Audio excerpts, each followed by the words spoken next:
संहिता tricks YouTube channel पर आप सभी का स्वागत है। आज हम एक बहुत ही दिलचस्प विषय पर बात करने वाले हैं। हमारे सामने है चरक संहिता सूत्र स्थान के पहले अध्याय के वो 7 श्लोक, मतलब श्लोक 41 से 47, जो असल में पूरे आयुर्वेद की नींव है। बिल्कुल, ये सिर्फ श्लोक नहीं है, ये एक पूरा दर्शन है। सही कहा। और हमारा मकसद सिर्फ इनका अनुवाद करना नहीं है। हम इन श्लोकों में छिपे जो गहरे सिद्धांत हैं, उन्हें एक विजुअल कहानी के जरिए समझने की कोशिश करेंगे।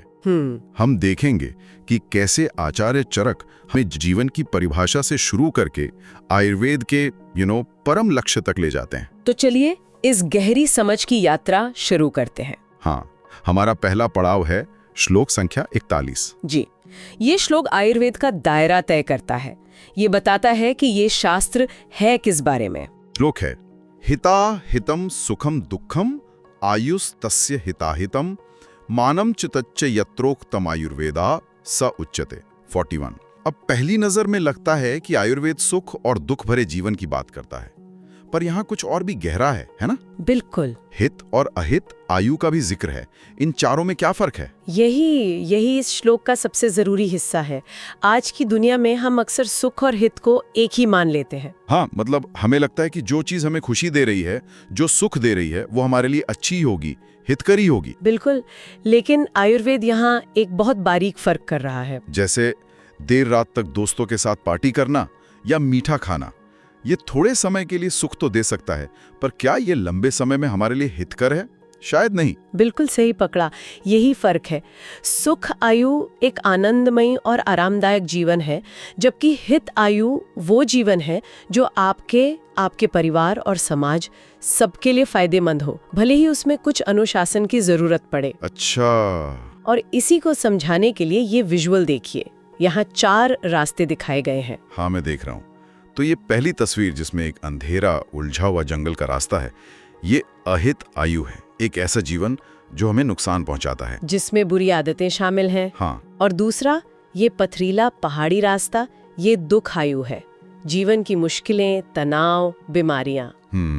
फिर तीसरा रास्ता देखिए, सूरज की रोशनी में नहाया हुआ हरा भरा, ये है हित आयु। एक पौष्टिक, संतुलित और जिम्मेदार जीवन। और आखिर में ये सूर्योदय की ओर जाता हुआ खूबसूरत शांत पुल सुख आयु का प्रतीक है, मतलब शांति, संतुष्टि और खुशी से भरा जीवन। जी, ये तस्वीरें इन 4 शब्दों को दिमाग में एकदम साफ कर देती हैं। सही बात है। तो आयुर्वेद सिर्फ बीमारी का इलाज नहीं, बल्कि इन चारों आयामों का विज्ञान है। बिल्कुल। और अब जब हमने जीवन के इन 4 प्रकारों को समझ लिया है, तो अगला सवाल उठता है, ये जीवन या आयु खुद क्या है? क्या ये सिर्फ सांस लेना है या कुछ और? हाँ, और श्लोक 42 इसी की परतें खोलता है। जी, ये श्लोक जीवन की परिभाषा देता है। शरीर इंद्रिय सत्वात्म संयोगोधारी जीवितम नित्यगश्चानुकंधश्च पर्याये रायुरुच्यते। 42। ये कहता है कि जीवन कोई एक चीज नहीं, बल्कि 4 चीजों का एक गतिशील जोड़ है। संयोग। किन 4 चीजों का? शरीर, इंद्रियां, सत्व यानी मन और आत्मा।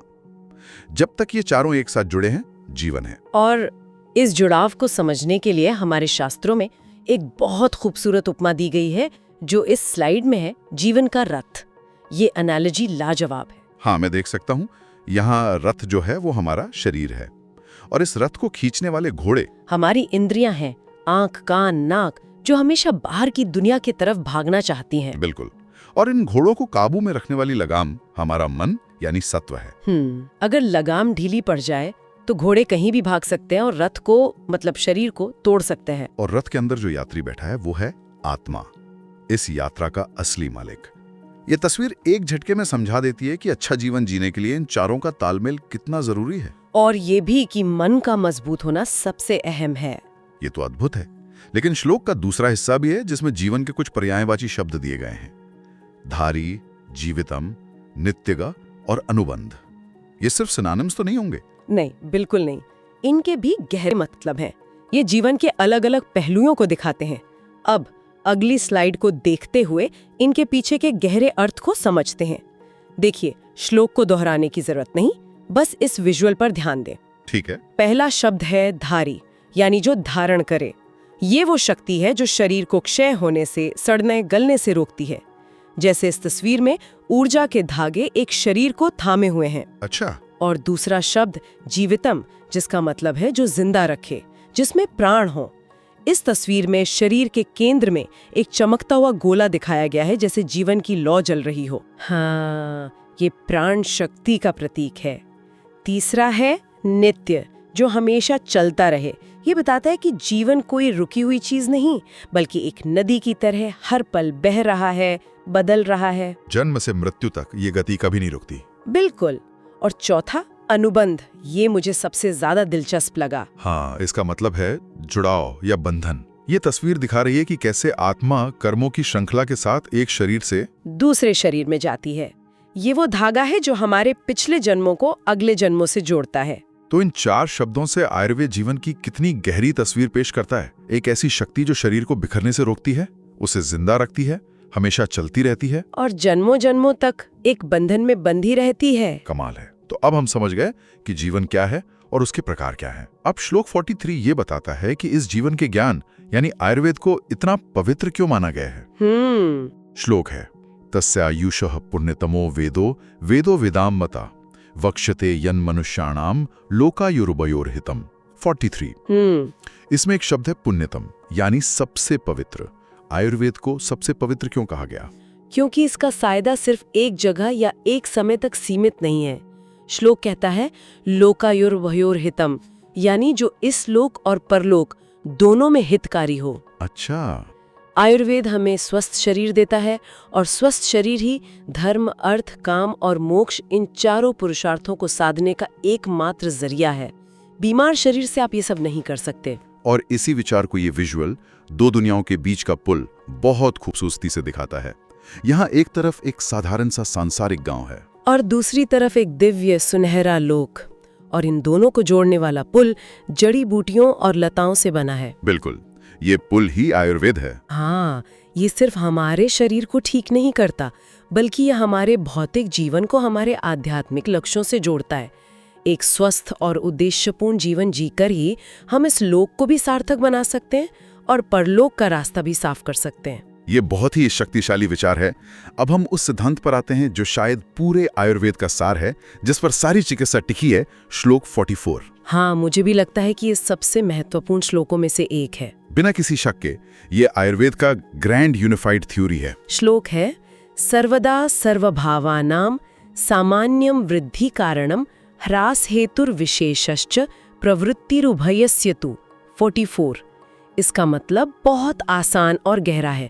जो जैसा है वो वैसी ही चीज को बढ़ाएगा। आयुर्वेद की भाषा में कहें तो सामान्य यानी समानता हमेशा वृद्धि का कारण होती है, और इसका उल्टा भी उतना ही सच है। ह्रास हेतुर्विशेषश्च, विशेष यानी विपरीत गुण हमेशा कमी या ह्रास का कारण बनता है। मतलब like increases like and opposites decrease. ये सुनने में बहुत सीधा लगता है, पर क्या ये वाकई इतना सरल है? है तो सरल, पर इसके एप्लीकेशंस बहुत गहरे हैं। इसी को समझाने के लिए ये तराजू वाला विजुअल देखिए जी। एक पलड़े में एक दिया जल रहा है और उसमें और तेल डाला जा रहा है।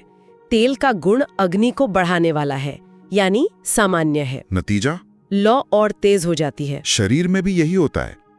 अगर शरीर में गर्मी बढ़ी हुई है और आप गर्म तासीर की चीजें खाएंगे तो गर्मी और बढ़ जाएगी। और दूसरे पल्ले में उसी दिए की लौ पर पानी डाला जा रहा है। पानी का गुण अग्नि के विशेष यानी विपरीत है, तो जाहिर है लौ बुझ रहेगी। मतलब अगर शरीर में बढ़ी हुई गर्मी को कम करना है तो ठंडे तासीर की चीजें लेनी होंगी। बिल्कुल। पूरी आयुर्वेदिक चिकित्सा इसी एक लाइन पर टिकी है। लेकिन बात यहीं खत्म नहीं होती। इस सार्वभौमिक नियम को क्रिया के 3 क्षेत्रों में समझने के लिए अगली स्लाइड देखते हैं। अच्छा। ये सिद्धांत सिर्फ खाने पीने की चीजों पर ही लागू नहीं होता। टीकाकार चक्रपाणी ने समझाया है कि ये 3 स्तरों पर काम करता है: द्रव्य, गुण और कर्म। अच्छा, तो ये संतुलन का इंजन वाला विजुअल इसी को समझा रहा है। जी। इसमें 3 जुड़े हुए गियर हैं।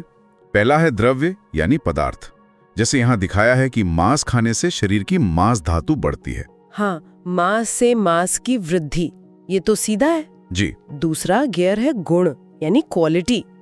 ये थोड़ा सूक्ष्म है। जैसे दूध और घी, इनके गुण स्निग्ध, गुरु, मधुर, शरीर के ओजस के समान हैं। तो दूध घी पीने से ओजस बढ़ता है, भले ही वो खुद ओजस ना हो। सही पकड़ा। हम समान गुणों वाली चीजों से अपने अंदर के गुणों को बढ़ाते हैं। और तीसरा गियर है कर्म यानी एक्शन। ये तो और भी दिलचस्प है। मतलब हमारे काम भी इस शरीर में गुणों को घटा के बढ़ाते हैं। हाँ, जैसे यहाँ दिखाया है कि दौड़ने भागने से शरीर में वायु का चल गुण बढ़ता है। इसीलिए वात प्रकृति के लोगों को बहुत ज्यादा भागदौड़ से बचने को कहा जाता है। ये तीनों गियर मिलकर हमारे स्वास्थ्य का इंजन चलाते हैं। सही कहा। अब एक स्वाभाविक सवाल उठता है कि ये सामान्य और विशेष का सिद्धांत काम कैसे करता है? इसके पीछे का मैकेनिज्म क्या है? और श्लोक 45 इसी कैसे का जवाब देता है। जी, श्लोक है सामान्यम एकत्वकरम विशेषस्तु पृथक्त्वकृत तुल्यार्थता ही सामान्यम विशेषस्तु विपर्ययः 45। इसमें दो बहुत मजेदार शब्द हैं, एकत्वकरम और पृथक्त्वकृत। हाँ, सामान्यम एकत्व कर्म का मतलब है कि जो समान है वो चीजों को एक करता है, जोड़ता है, उनमें एकता लाता है। ये एकीकरण की शक्ति है। और विशेषस्तु पृथक्त्वकृत का मतलब है कि जो विपरीत है वो चीजों को अलग करता है, उनमें भेद पैदा करता है, उनका विश्लेषण करता है।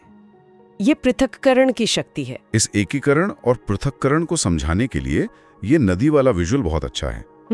ऊपर वाली तस्वीर में कई छोटी छोटी धाराएं मिलकर एक बड़ी नदी बना रही हैं। ये सामान्य है, एकता की शक्ति। और नीचे वाली तस्वीर में एक बड़ी नदी एक चट्टान से टकराकर कई छोटी धाराओं में बट रही है। ये विशेष है, विश्लेषण और भेद की शक्ति। हमारे शरीर के अंदर भी हर पल कुछ चीजें जुड़कर ऊतकों का निर्माण कर रही हैं। मतलब एकत्वकरण। और कुछ चीजें टूटकर ऊर्जा दे रही हैं, यानी पृथक्त्वकृत। इन्हीं दो शक्तियों का संतुलन ही स्वास्थ्य है। अब तक की यात्रा अद्भुत रही है। हमने जीवन की परिभाषा, आयुर्वेद के उद्देश्य और उसके काम करने के तरीके को समझा। अब श्लोक 46 इन सब विचारों को एक साथ लाता है। हाँ, और बताता है कि हमारा पूरा अस्तित्व किन 3 स्तंभों पर टिका है। ये एक बहुत ही मौलिक अवधारणा है जिसे अस्तित्व का तिपाई कहा गया है। श्लोक है सत्वमात्मा शरीरम च त्रयमेत त्रिदंडवत लोकस्थिष्ठति संयोगाद तत्र सर्वम प्रतिष्ठितम। ये कहता है कि सत्व यानी मन, आत्मा और शरीर, ये तीनों एक त्रिदंड यानी 3 पैरों वाली तिपाई की तरह हैं। सिर्फ व्यक्ति ही नहीं बल्कि पूरा लोक इन्हीं तीनों के सही संयोग पर टिका है। और इस रूपक को समझाने के लिए ये 3 पैरों वाले स्टूल का विजुअल एकदम सटीक है। इस स्टूल पर पूरी पृथ्वी टिकी हुई है और इसके तीनों पैरों पर लिखा है सत्व, आत्मा और शरीर। ये साफ साफ दिखाता है कि अगर एक भी पैर कमजोर हुआ या टूट गया तो पूरी संरचना ढह जाएगी। यही आयुर्वेद का होलिस्टिक अप्रोच है। वो सिर्फ शरीर का इलाज नहीं करता। बिल्कुल, उसके लिए मानसिक स्वास्थ्य और आत्मिक शांति भी उतने ही जरूरी हैं जितना शारीरिक स्वास्थ्य।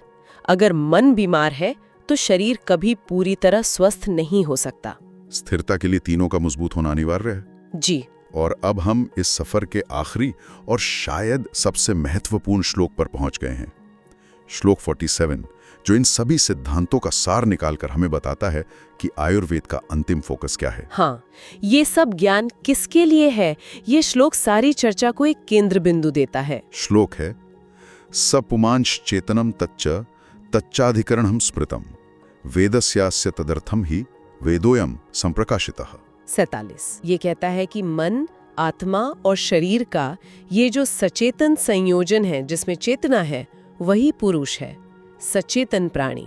तो ये पुरुष ही इस आयुर्वेद शास्त्र का अधिकरण यानी विषय है। और तदर्थम यानी उद्देश्य भी है। मतलब आयुर्वेद का पूरा ज्ञान सिर्फ और सिर्फ इसी पुरुष के लिए प्रकट हुआ है। और इस अंतिम सत्य को ये विजुअल एक बहुत ही शक्तिशाली तरीके से हमारे सामने रखता है। हाँ, देखिए यहाँ वही 3 पैरों वाला स्टूल है जो मन, आत्मा और शरीर का प्रतीक है, लेकिन अब एक आवर्धक लेंस ज्ञान के प्रकाश को उस स्टूल पर खड़े एक छोटे चमकते हुए मानव पर केंद्रित कर रहा है, जिसे पुरुष कहा गया है। वाह, ये तो पूरी यात्रा का निचोड़ है। मतलब जीवन के 4 आयाम, जीवन का रथ, संतुलन का नियम, ये सब बड़े बड़े सिद्धांत क्यों समझाए गए? ताकि हम इस एक सचेतन प्राणी, इस पुरुष की सेवा कर सकें। उसके दुखों को दूर कर सकें। यही आयुर्वेद का परम लक्ष्य है। सारा ज्ञान, सारी जड़ी बूटियां, सारे सिद्धांत सब इसी एक पुरुष के लिए हैं। ये विजुअल दिखाता है कि आयुर्वेद की विशाल दुनिया का केंद्र बिंदु एक जीता जागता महसूस करने वाला इंसान है। सही। तो ये थी हमारी आज की गहरी समझ की यात्रा।